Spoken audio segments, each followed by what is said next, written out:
La descente racontée à travers ces pistes de légende, c'est l'ambition du livre de Gilles Chapas qui vient de sortir aux éditions Glénat. De la Verte aux Ouches à l'Émile-Allais à Megève, en passant par Val d'Isère, Serre-Chevalier ou Méribel, elles sont 11 pistes de légende, dont 2 d'entre elles, et pas des moindres, situées sur le territoire du pays du Mont-Blanc, à se raconter dans cet ouvrage et à finalement tracer les contours d'un portrait, celui du ski français et de ses descendeurs. D'abord le ski tel qu'on l'a découvert. Je pense que tout le monde a découvert le ski à travers la glisse et à travers le petit chousse. Dès qu'un gamin découvre le ski, il se laisse glisser, il se laisse happer par la pente. Et je pense que de génération en génération, ça a été permanent. Ça, c'est la glisse. Et après, le jeu, ça a été évidemment d'aller le plus vite possible de l'endroit où on est à l'endroit où on veut aller. Donc du sommet de la montagne au village. Et ça a toujours existé. Puis après, il y a des esprits malins qui ont essayé de corser un peu le jeu en inventant des passages, en dessinant des tracés. Et à partir des années 50, la descente s'est un peu organisée. Et là, c'est devenu la discipline reine, forcément, puisque ça alliait la vitesse, la technique, l'engagement, du courage aussi. Et c'était extrêmement spectaculaire. Donc, historiquement, on peut dire que c'est la discipline reine du ski. Alors évidemment, il y a des gens, notamment les slalomeurs, qui trouvent que c'est pas vrai. Les gens qui font du ski artistique, ils disent non, c'est nous. Le saut dit bah non, c'est nous la discipline reine. Je crois que vraiment la discipline reine du ski, c'est la descente.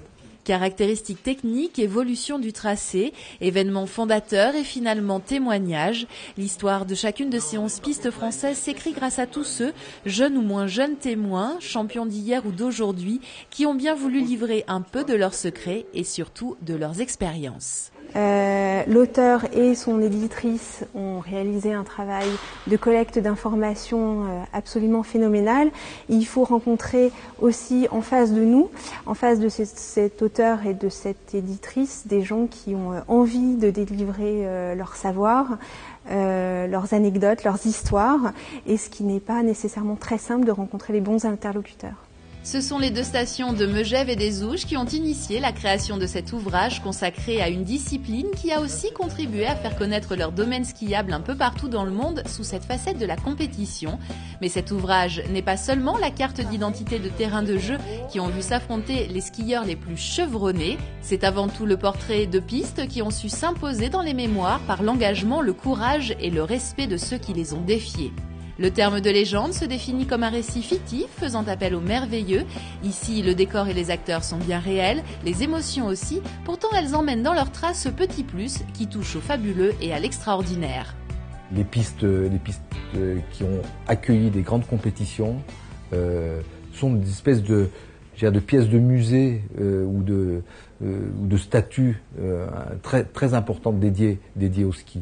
Et ça m'a permis aussi de revoir avec certains coureurs de des générations différentes, de revisiter un peu des époques, et en fait ils racontent tous la même chose. Donc c'est-à-dire que les coureurs, un Léo Lacroix aujourd'hui, ou un Franck Picard, ou un Jean Vuarnet, ou un Denis Ray, ou un Henri Duvillard, Adrien Duvillard, etc., ils disent la même chose par rapport à ce sport-là. Et on se dit que finalement, ils se sont tous fait embarquer dans une espèce d'histoire qui a donné un sens, je crois, à leur vie de sportif.